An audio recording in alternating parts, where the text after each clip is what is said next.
This is Join Us in France, episode 318. Bonjour, I'm Annie Sargent, and today I bring you a conversation with Wendy Sherwood on house hunting in France. Wendy is looking to retire in France. It's achievable, and she explains how they are going about it. Wendy keeps a blog called Are We in France Yet? And I recommend you take a look. Lots of inspiration for places to visit in France if you need your list to get any longer. And oh my goodness, 2021 is finally here. I mean, rolling over a new digit will not necessarily change everything, but it's a step in the right direction, and I'm really happy that it's here. So, bonne année to all of you, wishing you health, joy with your family and friends, professional success, and the ability to visit France soon. Will travel full pleasure resume in 2021? I am sure some of it will. How much? I can't say for sure, but the vaccines are helping it go in the right direction. Thank you, patrons, for giving me a precious gift, the time to produce this podcast. By becoming a patron, you join the team of folks who love France and want to hear all about it, which makes me very happy. There will be a shout out to new patrons after the interview. And a big thank to all of you also who buy my cookbook, Join Us at the Table, and my voice map tours of Paris, or make purchases through my Amazon faves. You can see all of that on joinusinfrance.com/boutique.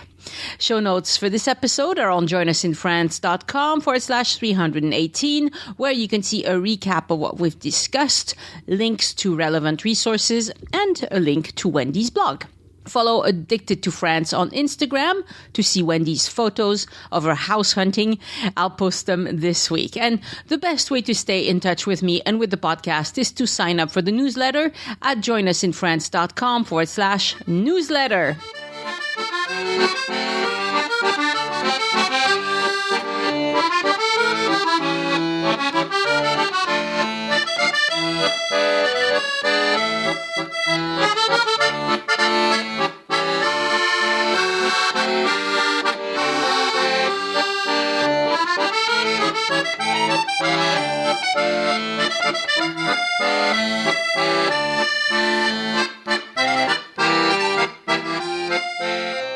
Bonjour, Wendy, and welcome to Join Us in France. Bonjour, Annie. How nice to talk to you on this sunny day, and you are in Northern California. Yeah, it's absolutely beautiful here for once. That's good. Yeah, here too. We're going to have 5 days of rain after that. But today it's lovely and sunny, so I'm enjoying it. Oh, that's nice. Nice. Today we're going to talk about your kind of house hunting, I guess, in France. You're looking to buy a house in France so you can retire here. So I'm curious how it's going for you and what you're looking for and why you decided to pick France to begin with. Yeah. Well, that's a lot. So let's unpack that. I used to live in France a long time ago, several places and different times in my life. And so I always kind of had a dream of maybe someday going back to France and living there. And now I've gotten to the point where I'm thinking about retirement. It's not imminent, but it's on the horizon. No, you look pretty young on the photo. That photo is 10 years old. Oh. Anyway, so I'm going to use it forever. Anyway, so my husband is a little bit older than I am, and he is retired. So he worked in the wine business, and he loves to travel, and he loves France, and he's never lived there, but he is sort of all in on another adventure. And some friends of ours locally here, a French gentleman, his parents are from Toulouse, and they still live there. Yeah, you've heard of it. And they, for the last few years, we've been talking about this sort of, buying a house in France. And, I kind of had mentioned that I was interested. And so it kind of became a topic of conversation. And they actually go back quite frequently because they have family there, obviously, and they bought a house about 2 years ago now. Mm-hmm. And so I've kind of been following their whole process and find the search, the negotiations, and so I've been doing my own research from home. And I thought, well, wouldn't it be fun if we, just took a trip to go and kind of check it out? Yeah. And I think that's definitely the most important part of any kind of project is just on the ground reconnaissance. Sure. And especially if you're thinking about buying a property, which is a big decision. Yeah, it's huge. So do you have a preference as far as what part of France? Do you know, or are you still deciding? We're still deciding. Yeah, and it really depends on what we want to do once we get there. Do I want to be fully retired, or do we want to start a business? Would it be like a hospitality business? So I'm a chef. My husband's a trained chef. He worked in wine. I work in chocolate. And so we thought, wouldn't it be fun if we did a sort of, not a cooking school, but if we had a couple of gîtes and we had people come for weekends and we could maybe offer classes as a way to just kind of stand out from all the other options people have when they're traveling. Mm-hmm. And I know there's a lot of people doing that already, and market visits and things like that. But so we thought, well, there might be something fun there. And I speak French more or less fluently enough. And I'm sure if we moved there permanently, it would come back to me. So you lived in France. You lived in Switzerland for a bit. Yeah, in Switzerland. I lived in Brittany, and I lived in Paris a couple of different times. Oh, wow. So for me, just getting off the plane and getting in a taxi, I feel like I've come home a little bit. I've spent a lot of time there, and so it feels very comfortable, and the French just starts coming out. And I don't speak a lot of French in my day-to-day life here, other than I'm in a book club. We read French novels and discuss them in French, and I've been doing that for about 15 years. So, hi, ladies. They're all listening. Hello, ladies. Bonjour, bonjour. Bonjour. And so, thinking about where in France we want to either locate a business, or if we don't want to have a business, then we can really be anywhere. And as far as regions, I know Brittany fairly well. I've been to, Provence and the Rhone, sort of all those sort of wine country regions. And on our last trip, we did spend some time in the Dordogne. So that's where our friends actually bought their house. Yeah, so that's where we stayed. We flew from San Francisco through Charles de Gaulle to Bordeaux, stayed in Bordeaux for a couple of days, then picked up a rental car. Well, it was actually a lease Renault, and the lease was for that Euro drive thing. Yeah. Mm-hmm. Yeah, and we had done that one time before when we were on another long trip. So this trip was 10 weeks.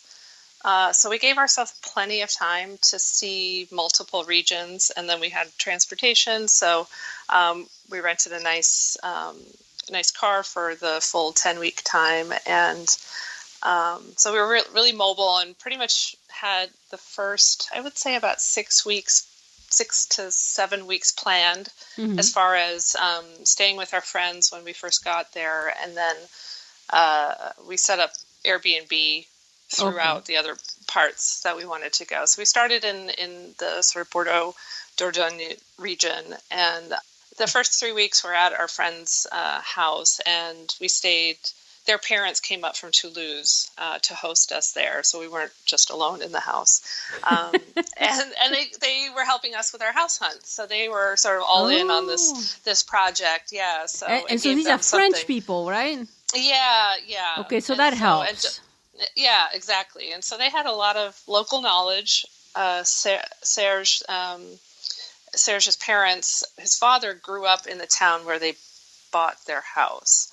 And so he literally would take us around on a driving tour and be like, well, I grew up in this house. My cousin lives here. My, grandfather owned that house. It was really, really fun to get that kind of in-depth knowledge. And they had already contacted a bunch of different people that they knew were about to sell. And so we went around on some sort of personal house tours. Wow. without a agent.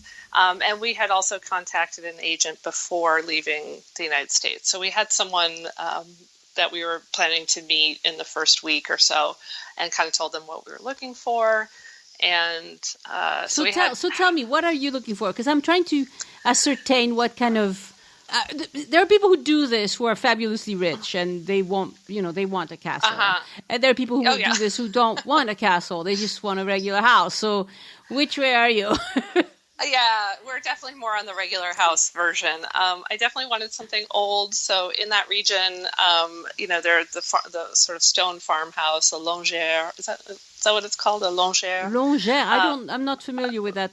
It's sort of like a long stone farmhouse. And so it's one room sort of deep, but all in line. Yeah. So every region has its different types, but where I live, it's Toulousaine are these old farmhouses, and they're usually kind of not very wide. It's the opposite. So yeah, okay, that's very interesting. So that was part of the sort of the adventure. Is you can look online, but you can't really get a feel for things until you're there. And so we looked at. We were looking at I want a little bit of land. I would love to have water, some sort of well. We learned a lot about water rights, just going around and visiting properties. And then I wanted a sort of a historic property, but there's a lot of issues with historic properties, we learned. Yes. And then also the ability to either renovate a barn for some sort of extra accommodation or something that was already renovated. So we looked at everything from complete sort of renovation projects to things that were already up and running as actual businesses. Right. So the red flags to me would be if you want to buy a place that has a house and a barn, and the plan is to renovate the barn into to be your Airbnb, your B&B or your gîte or whatever you want to call it. In that case, you really need to make sure that you can get a permis de construire. Exactly. So that's a building permit. Otherwise, you can dream all you want. If it's not in the right type of development zoning, it's not going to happen. So Exactly.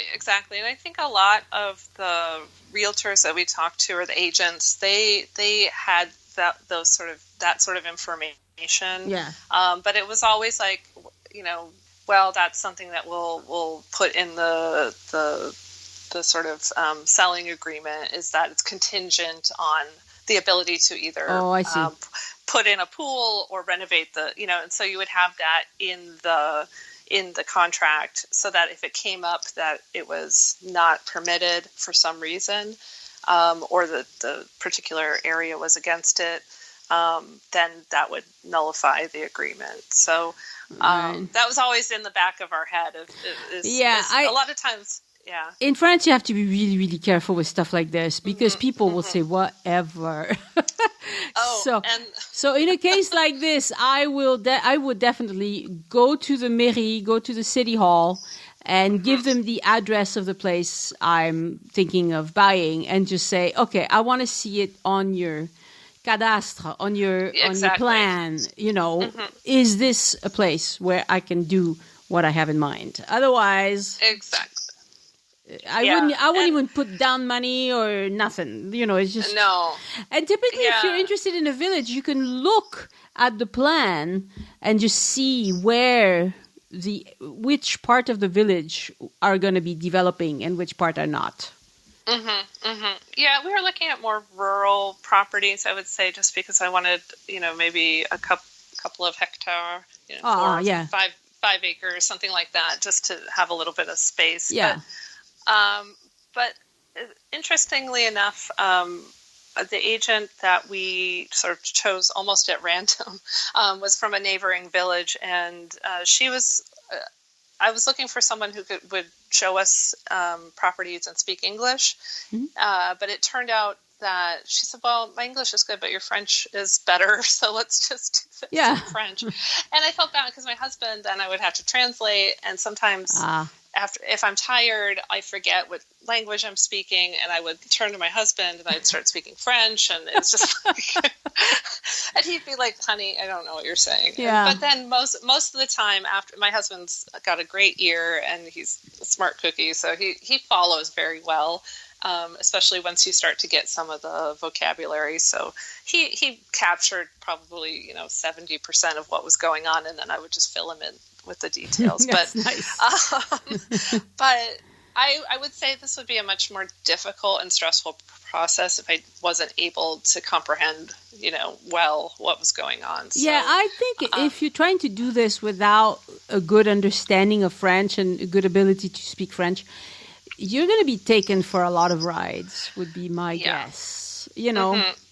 Yeah. And to that point, especially in where we started in the Dordogne, and in a very sort of desirable part of the Dordogne, right along the river.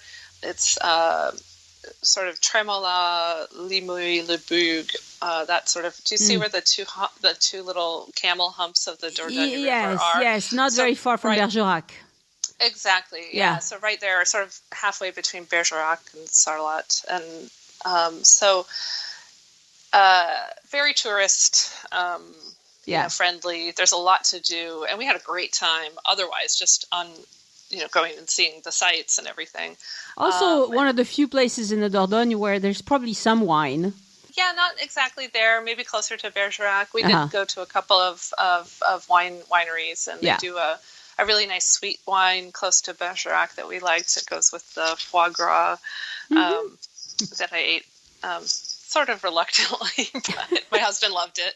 But anyway, we were looking at sort of a tourist sort of area where a lot of people just buy second homes. Yeah. And it's beautiful weather, it's beautiful scenery. And so I have to say that some agents will look at you just as a walking checkbook. Oh, yeah. So you have to be a little bit savvy, and it's like, oh yeah, well, we're from Napa. Well, it sounds like the rich Americans have shown up and they've just got a checkbook and they don't care what they buy. So we had that experience. We also had the experience of working with British agents as well, and they're also and that was actually a little bit more.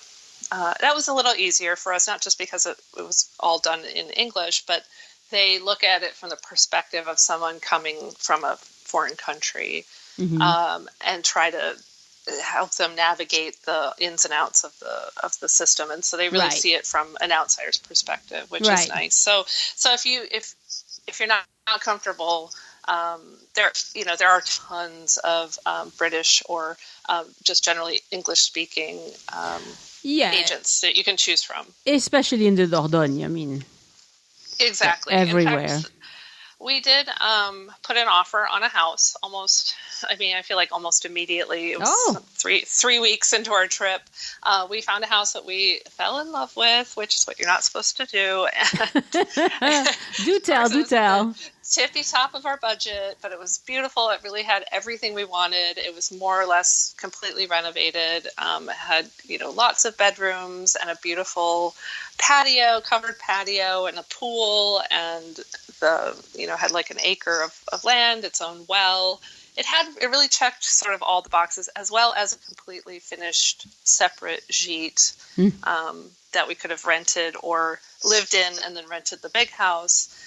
And so we kind of started the process of buying a house. We made an offer, negotiated, they accepted, and then they were very adamant that we sign the compromis de vente right away. Like, let's get this done. Let's lock it in before someone else comes in and snatches this great property. Well, I said, let's put the brakes on. And so I felt a lot of pressure from that particular agent. She really, really wanted to make this sale. And that started to give me just made me kind of slow down a little bit. I don't feel like I'm being pushed into something. Yeah, especially since you want to take your time. I mean, you're not in a big hurry. You don't need to move right away. Exactly. And, I said, well, let's just try. Maybe this house would work out. Let's just go through the process and see. We actually got to the point of paying for an engineer to look at the house. Mm-hmm. And so it's not super costly. It's probably less expensive than when you're selling a house in the United States. But they go and they spend a couple of hours and they write down all the things that will need repair. And this is in addition to the reports that are required for the sale, which involve, sort of like the heating system and the sewer system and the sanitation and the state of, so all that stuff is required, but you can pay for an engineer to then go and look at the structure of the house separately, which we did, which I guess is, I don't know how common that is. Not common. Exactly. Not common where I am. It's not, I wanted to do that we bought a house that we had been living in for a couple of years already. We were renters first, and I was looking at houses besides the one I was living in, and the prices were just outrageous. And so I just decided, okay, our owner wants to sell our house. We might as well negotiate with him. And so we knew exactly what was up with the house because we had been living in it. We knew exactly what was wrong with it. And it wasn't that much, it was acceptable. But for some other houses that I had looked at that I was seriously considering, I tried to hire a building inspector and I couldn't find one. It's really difficult because it's not done. In France, a lot of this type of business is still done with who you know. Exactly. And you call your uncle who's in the trades and will come look. And, now there's the official disclosure that has to be done. And that has to do with the heating and cooling, if any. The heating of the house, at any rate. And the insulation has to be rated. Your appliances have to be... appliances as in your heating appliances, the big stuff that will stay in the house, right? That has to be graded on A, B, C, D kind of thing. And so they give you the bilan énergétique, which means how power hungry is this house? That's pretty much what they care about. Then you're on your own as far as, am I in a floodplain? Am I subject to, I don't know, bombs, whatever, hurricanes, things like that. You got to figure it out yourself. Yeah, exactly. Yeah. So that, and it's funny because when you buy a house in the United States, you always have an inspection. And so you get all this, it's just sort of matter of course what you do. Yes. So, and they kind of knew as soon as we said, can we talk about an inspection? They kind of knew. We weren't the first Americans or foreign buyers to buy a house in the Dordogne. So they called up the engineer and got him out there. And it came back that we sat down and had a meeting, and it was like a 30-page report of things that needed repairing. That's and the long. biggest issue, so it was like the biggest issue was damp in the walls. So that's one thing you have to know about the construction of that area, especially in the sort of 1900s, 1800s. They're built without foundation. So it's stone walls that are just dug into the ground, and they're quite thick, and they wick the moisture from the ground up through the walls, and then you get, some mineral deposits and mold and things on the inside of the house if there's not enough ventilation. So all this was a huge learning experience for us. Oh, so this house didn't have a VMC, meaning a constant ventilation going? I do not believe so. Okay. Because that became mandatory in the 1960s or 1970s in France. Oh, okay. And so you have to have a pump in your house somewhere that pumps cold air if it in. Did, it may not have been working properly. Yeah. So that's something you might have to worry about. So a lot of times what they do is they'll have sort of drains that are around the house to bring the water away from the house. Right. So, so there's different ways to mediate all these issues. It's just money.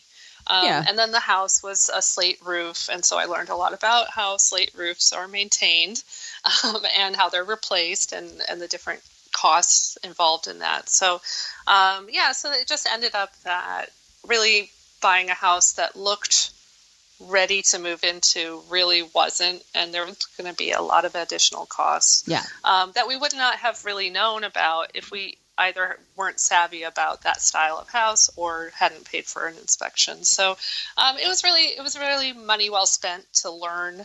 And then at that point we said, you know what, if they're not willing to negotiate the price again to cover some of these costs, then we're going to not sign the compromis de vente. Right. So then we ended up sort of walking away from that situation, which was hard to do because we really thought it was the perfect house. Yeah, you're very invested in it at that point. Yeah, but it was fine. I mean, we had then another 6 weeks or so to look at other regions, and then we started having some real discussions about what would it be like to actually relocate. So finding the right house aside, I mean, you have to think about, your whole life cannot be put in a container. I know you've talked about that on podcasts before, about how expensive it is to relocate. And then you have to think about every appliance you have to purchase, not to bring your fancy coffee maker, which I would miss. It's also just stuff.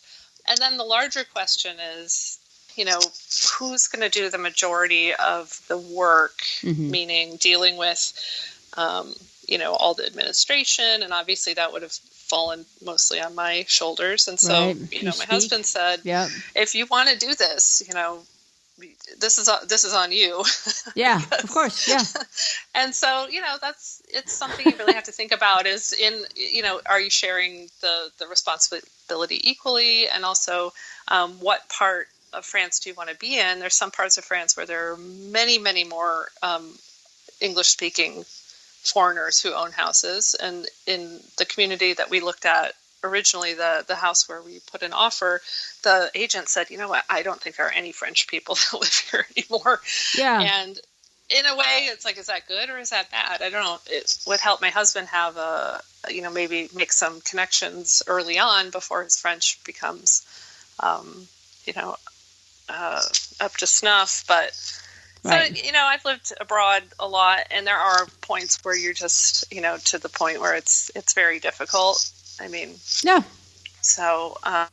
it's very right. You need to think about these things, because what happens is people think it'll all work out, but sometimes it doesn't. And the fact that this was a community where it's mostly people coming in, a lot of British people, because it's easy for them to come over here. I mean, if you own a studio in London, you can sell it and buy a very nice place in the Dordogne.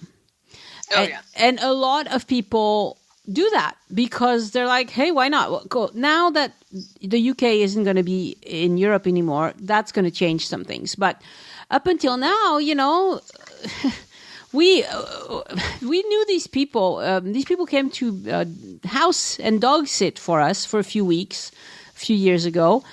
They had a just modest house outside, barely outside of London. And they decided to sell it, and they bought a property like what you describe in the Dordogne for the price. And they decided that they had to have it rented out because they didn't make a lot of money.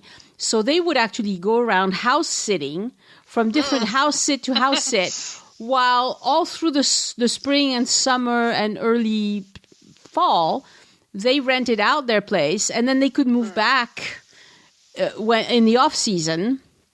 But there's a lot of people who do this sort of thing, and you're in France, but you're not in France really, because you're just hanging out with just foreigners. I mean, people who do this, Exactly. And so, so then we had the discussion as well, maybe we don't want to have a business. Maybe we just want to retire and live our lives and garden and be part of a community somewhere else. And so it would be pretty hard to have a business without one of you having French nationality. Or a work permit. So that brings in the whole concept of visas. And so we looked into talent visas, which I actually would qualify for in principle.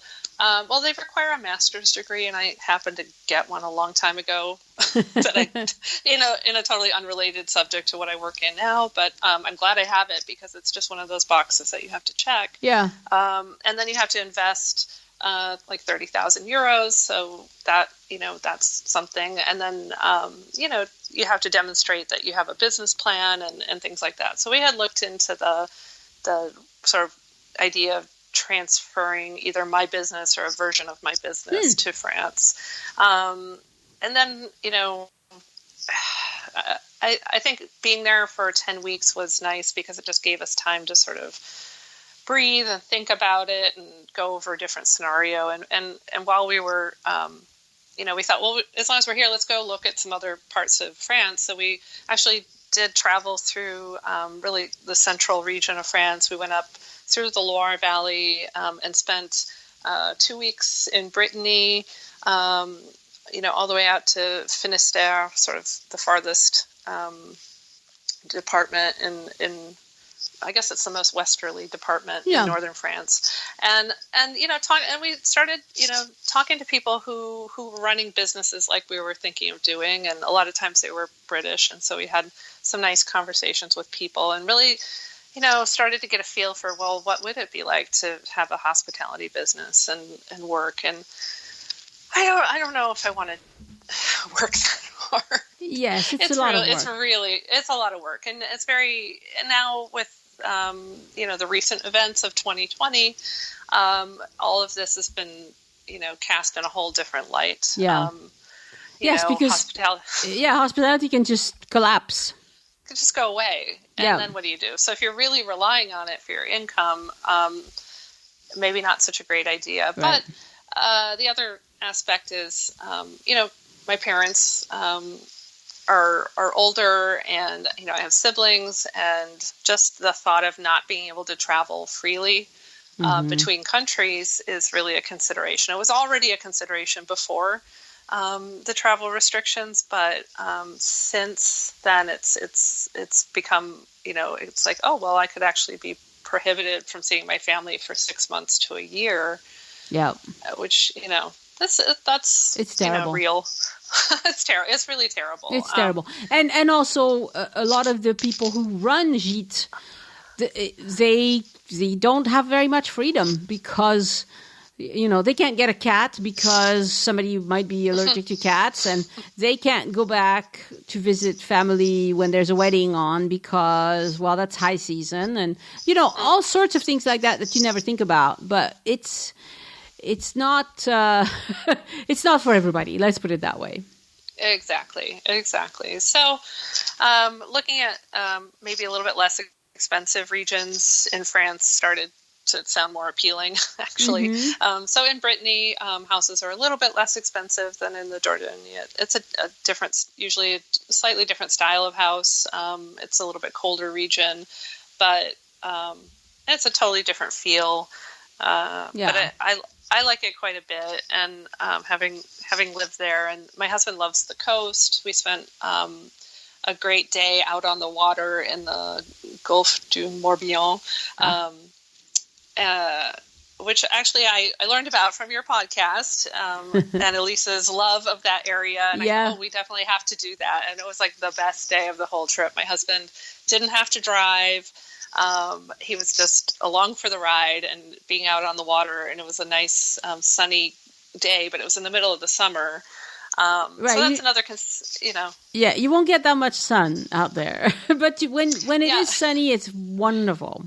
It's fantastic, exactly. So I guess it's like Maine or something, places like that, Maine or on the Atlantic coast, but on the other side where it's just wet and damp most of the year, but then you have glorious days. Exactly. And I think coming from a Mediterranean climate in California, we were thinking, well, we don't really want to go much more south than the Dordogne, just because I don't want to go from one hot, dry climate to another one. And so maybe Brittany would be a refreshing switch. But and it's, we're concerned about about the availability of water, and we were there during the 2019 the canicule. There were several really severe heat waves. Yeah. And being from California, we kind of went around and went about our business didn't pay much attention to it really. Just because it seems very normal to us, but I don't know that I want to be in a place that has that, all the time. Even in Toulouse, it's not all the time, but we do get a few weeks, maybe 2 weeks a year where it's very, very hot, and it's truly uncomfortable. Most of the time, the rest of the year, it's fine. It's just those few weeks are like, you have to have AC, pretty much. In my opinion, you have to have AC. Otherwise, you die. Yeah. I die. Exactly. I don't know about other people, but I die. No, you really do. And we did get caught out one time at a hotel without air conditioning. And we had been staying in Airbnbs and been very fastidious about looking for air conditioning and Wi-Fi. Not all the listings are very accurate, I will say, because we're trying to look for houses, and so you really need, Wi-Fi. So we brought a computer so we can, search houses, and I was also writing a blog while we were there. So there were weeks where we were like staying at a gîte, and the Wi-Fi is amazing, or it has Wi-Fi, has air conditioning, and we would get there, and the air conditioning was a fan. And the Wi-Fi was there, but you could only use it outside the owner's house, on their doorstep or whatever. I mean, it was just, that kind of stuff. So, we have Wi-Fi, but it doesn't really work. You can't really do much with it. Yeah. It was sort of the story we'd get when we got there. So you have to be a little bit careful about that and read the reviews carefully. Yeah. Especially if you're planning to work while you're traveling, because, but for the most part, it was fine. And it's true that French people are not very, most French people don't care if the Wi-Fi is lousy, because we have 4G, soon to have 5G, just because we have a cell plan. Exactly. And so to us, if the Wi-Fi is lousy, who cares? And you're probably on vacation anyway. So. Exactly. So it's not the same. French people are not going to complain about that because they won't miss it. They'll just turn off Wi-Fi on their phone and be good to go, or do a hotspot with their laptop. Exactly. And off you go. It's not a problem if you have a local data plan, but if you don't, you're stuck without Wi-Fi. Yeah. So, we had unlocked one of our iPhones and had a plan. And so we could use it as a hotspot in those circumstances, but it would just run through our data so quickly that it ended up that we were paying all kinds of supplements to keep adding on. And so that became a little bit of an eye-opener. And also, if you're planning to live somewhere, I mean, so you're definitely going to have to think about having your own phone as a hotspot rather than expecting to have fiber or So I want to mention a couple of developments that are new. The government, because of the economic difficulties related to COVID, the government has put in place a lot of money for people to renovate their houses. And because the government is going to pay for a lot of this, then people will do it. So I think it's reasonable to think that in the next few years, we'll have a lot more houses with air conditioning or with better heating, more efficient. Because these old heating systems, not only are they expensive, but it's very uncomfortable. The temperature is never right. You're too hot or too cold. It's never right. And it doesn't matter how high you crank it. It's never going to be good enough, right? So I think a lot of that will change in the next few years, but it'll take a few years. And they've also made people who own secondary homes eligible. So if you have a rental somewhere, you can still apply for money to get some of that and of course there's a system where you pay more or less depending on your income and whatever. So I think that's going to happen. Also, we're going to get better and better internet access. My village is about to get cable, and we're in a village, 20 minutes away from Toulouse. A lot of places are going to get very fast internet going forward, but it's not in the middle of the Dordogne. I don't think you still have to be within half an hour to a big city, I think, to get this sort of thing. But so it's developing. There's some major changes going on in the housing market also this year, both related to Brexit and to the COVID situation. So my friends that we stayed with, they actually left in March for a 3-week visit to their house, and they're still there. So they got sort of stuck there for a while, and now they're working remotely, so they're just staying. But they said that houses are flying off the market because there's so many people from the Paris region that want to be in the country. Yeah. So there's both that, and then I'm not sure when the deadline is, if it's already passed or if it's upcoming, but there was a certain deadline for Brits to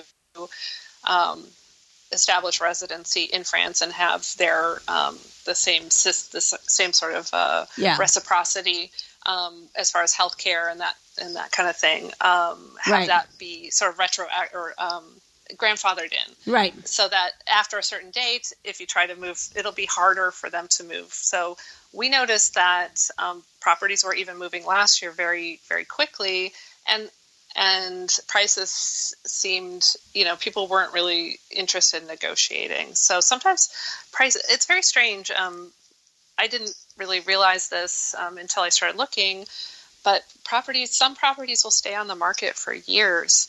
But that just means that they're priced ridiculously high. Yeah. So you could fall in love with something and then still try to offer something, and people will just be like, nope. And sometimes it has to do with family obligations. And very often. Complicated things. So what happens is you have siblings who inherit a house, and they can't really agree on much, but they do want to put it on the market, but I will put it on the market at a price that will make us all happy. And it's ridiculous. And the house will sit on the market forever. They're not seriously looking to sell. The people who are seriously looking to sell, sadly, are people who are getting a divorce because they don't have a choice. They need to split the equity of the house, and it's unusual when one of the spouses can buy the other out with cash. And so they often have to just sell the place and move on.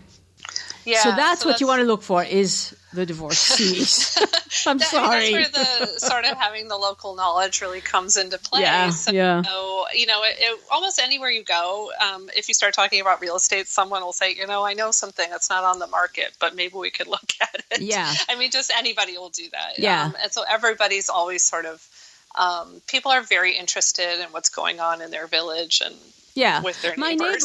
My neighbor regularly puts this house for sale. So he has several rentals, and he has this one rental that's just so ugly. I don't know. And right next to it, he has one of the cutest houses in the village. So who knows? But that one rental is just the ugliest house, and he's tried to sell it for the price of a pretty house, and it will not sell. And he's tried it. Like, I've been here 15 years. He must have put it on the market 10 times. It's never going to sell. But it's always rented out. It's never empty. So he's like, I don't care. It's all right. There's all kinds of motivations going on. And so it's one of those things where it's, being on the ground and not being in a hurry, and maybe even. So next time, if we decide to pursue this in maybe a couple years' time, I think we're just going to move to where we want to potentially live, rent for a year, and sometime in that period, maybe we'll find something and buy it. So I think that's wise. I think it's very good. You rent somewhere and stay there for at least 3 months, and then if you love it, look around and to buy. Exactly. So and talk to all the other little old ladies and to all the dog walkers and to anybody you meet. You have to talk to them because they know stuff you don't.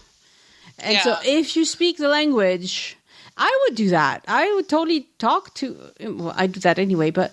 If I was moving somewhere, I would just talk to them and see what the situation is. Yeah. Because you never know who's on the city council and has been to all these meetings and knows that there's a big development coming or that the big development that was planned is off or whatever it is. You need to talk to people. Exactly. If you're house hunting, you got to do that. Yeah. And it helps you become part of a community as well. So people, everyone loves to help as much as they can. They like to get involved, and for the most part, not everyone, but our experience has been, especially with our friends, their parents just are on a rampage to find us a house, and I'm almost certain they'll find us one if only we could get there to buy it. So but it's very important to have to use these kind of connections because they have the best. Because this is something that we've mentioned on other episodes, but I want you to talk about this, is the fact that in France we don't have an MLS or Zillow or things like that. It's changing, but not there yet. Mm-hmm. That is a real difference that we, I kind of was aware of it, but when I got there, it's very hard to determine what a proper price is for a home. It's really just what someone will pay for it and what someone will sell it for. So there's no multiple listing service, and you will see the same property on different websites for different prices, depending on what so some houses will be represented by more than one agent, and the agent always works for the seller. Yes. So you can't hire a buyer's agent. Exactly. So you will go to an agency and they'll say, well, these are the properties we have in our portfolio. What would you like to see? Then you sign before you visit or while you're driving up, you'll sign a statement that says, I saw this property with X agent on this date. And so if you end up purchasing that property, you can't go to another agent and negotiate a different agency, a different price with a different agency if you've already seen it. So once you sign that visitation paper, you're stuck with that agent with that property. Yes. And so different agencies will sometimes lower their agency fee, which can be up to 6%. If they really want to make a sale, but to be honest, for the most part, it is what it is, and that's just the price of. Right now, houses are selling quickly all over France, and so it's not a buyer's market; it's a seller's market more. The other thing I would recommend people do is if you are going to be in an area for a long time. So you come and you rent the place in an area and you like it. I would talk to the French people that you got to know and see if they can recommend a notaire. Notaire is like a real estate agent. Not an agent, but a lawyer. Yeah. It's the person doing all the official paperwork. And it's a deed, it's all of that all put into one. The last 10 years, notaires have been able to sell directly. Oh, is that the case? Right. So, and they can also look up the prices of things how much things actually sold for. They have access to that information. So, you actually can access for specific properties as an individual. Those are public records, but they're usually like a year behind. Yeah. So we did actually find that information online, and we did find an English-speaking notaire that we were working with, and because we did get into this, well, are we going to do the compromis de vente with this one property? But definitely having that is where I draw the line at my French ability. Like, I don't read English legal papers without a lawyer. So I'm certainly not going to read French legal papers without someone explaining every detail to me in English. And so that, I think it was something also another buyer or another guest on your podcast mentioned, and that was really helpful. Yeah. It was just insisting that we find, and the gentleman, was young and bilingual and did everything online, remotely, and was in a neighboring village. We could have gone and seen him, but he was just, no, we'll just do it online. And he was very responsive, and that was probably the easiest part of the whole experience. So, and you don't have to go to the notaire that your buyer is going to. So exactly, that a lot of people don't realize that, but you can have your own notaire, and then they will split the fees between themselves. Right, exactly, and that's what we did. Yeah. Right, you go to whoever you're comfortable with, and notaires are paid pretty handsomely with all the paperwork that they do. So typically, if you ask for a meeting to just go meet a notaire and discuss your plan, they won't even charge for that. They just want to establish a relationship. You get to know them. You test their English, see if it's somebody you can work with, and then you'll come back when you're ready to buy, and they'll get paid at that time. Mm-hmm. And that was exactly our experience too. And I was very hesitant about asking the notaire questions before we signed the compromis de vente, because I thought, oh gosh, am I going to get a bill? No, you won't. I flat out asked, like, is this, have I triggered some sort of billing situation at this point? Oh no, happy to help you until once the compromis, then we get our fees after that. And, right. And yeah, so extremely helpful, and they're happy to answer any questions. There is also, and part of the sort of notaire chunk of the purchase is it can be up to 10% of the purchase price, and that includes the taxes.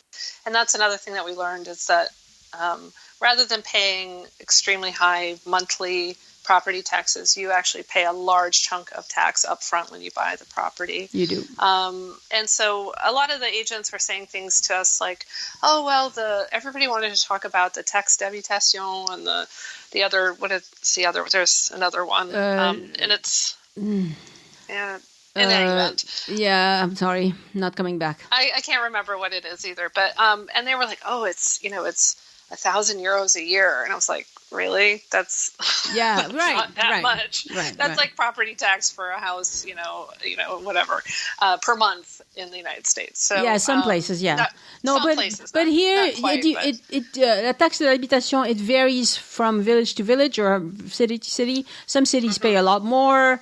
My village we pay a little bit more than the village right next to us, but not as much as Toulouse. It just depends on, and what is that other one?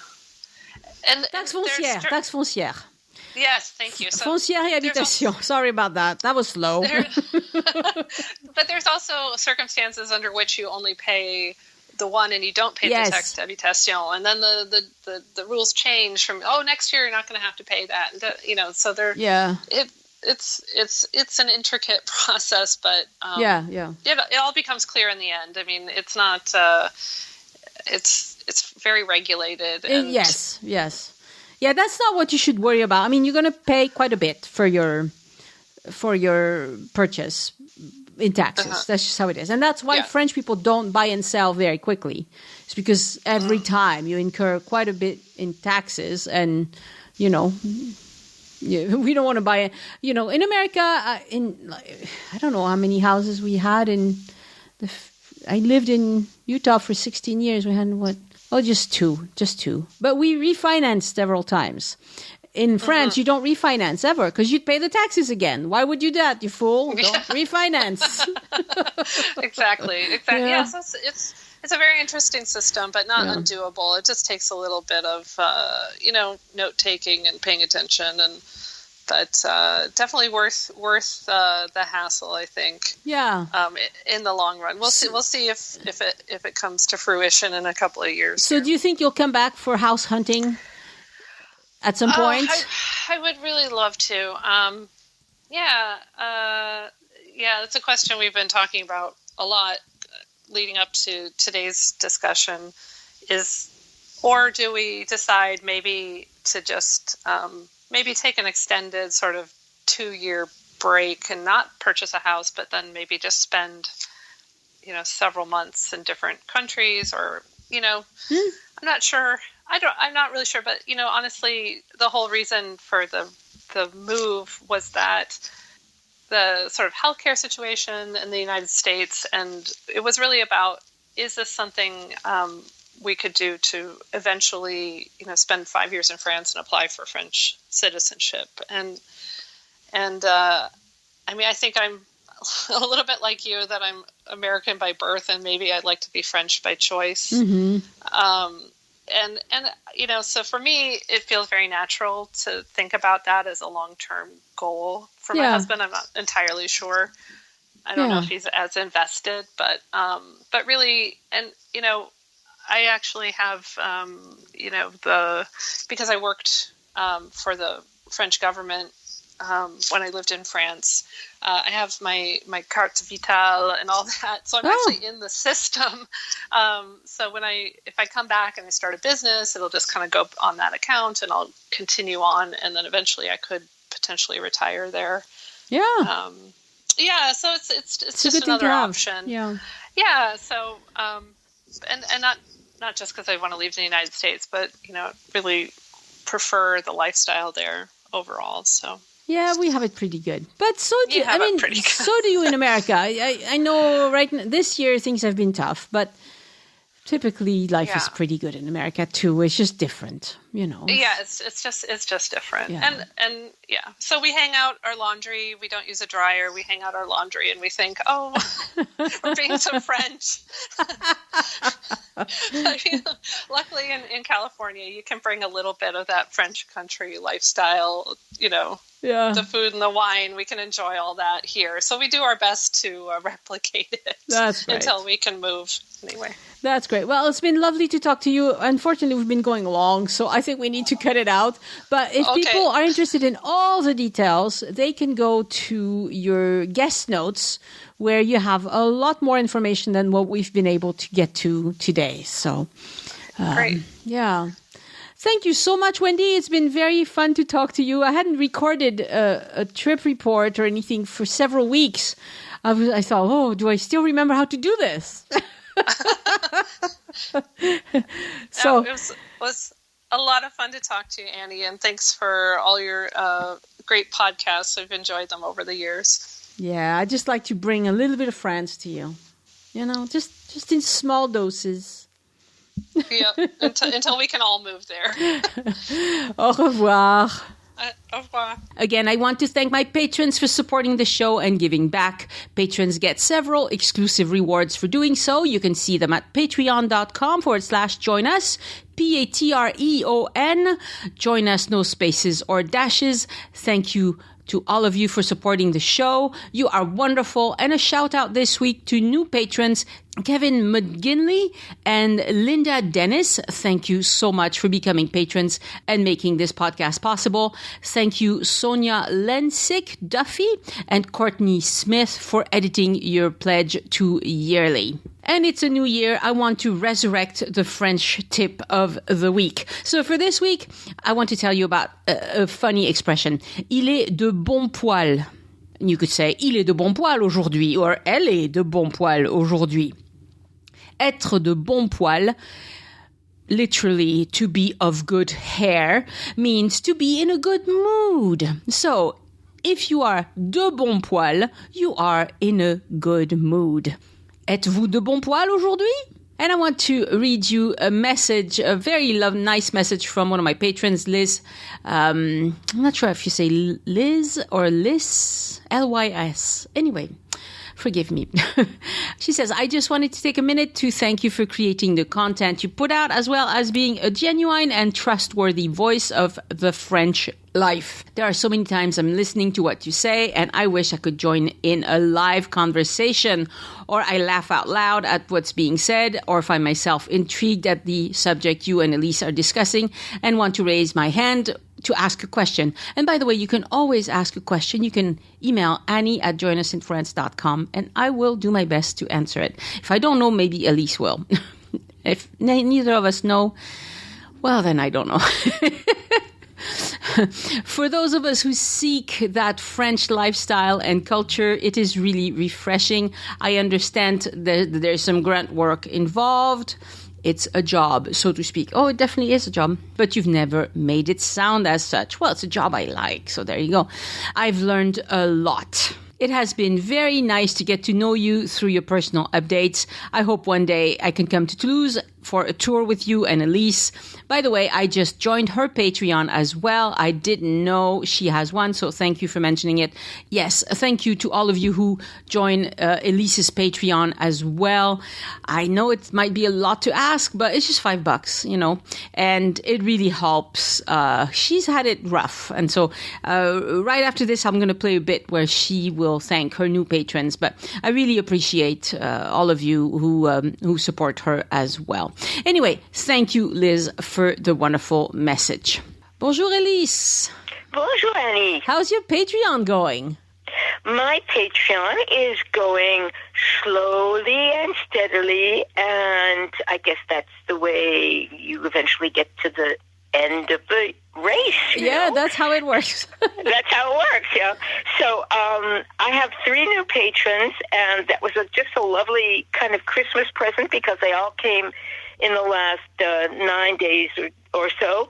And so I'd really like to say hello and thank you to Courtney and to Jane and to Lise and really all of you out there who have become my patrons. I cannot tell you how much I appreciate it. It's just such a wonderful feeling to know that you like the work I do with Annie on the podcast.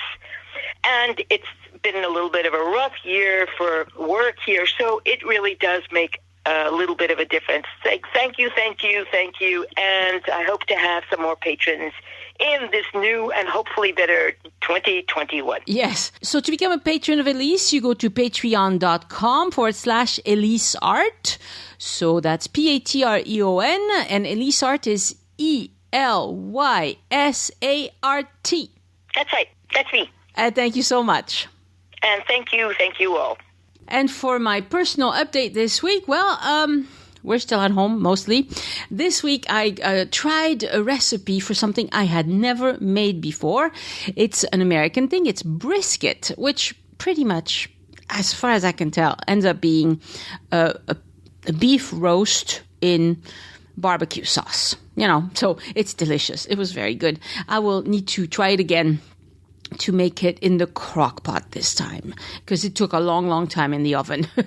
We had a pleasant New Year's Eve with my husband and daughter. We watched a Facebook Live event of the Toulouse Symphony, and it was really nice to see the inside of the Symphony Hall again. It's called La Halle au Grain in Toulouse, and we usually go. We normally go at least around the holidays, right? So it was really nice to get to listen to them, and they're really good.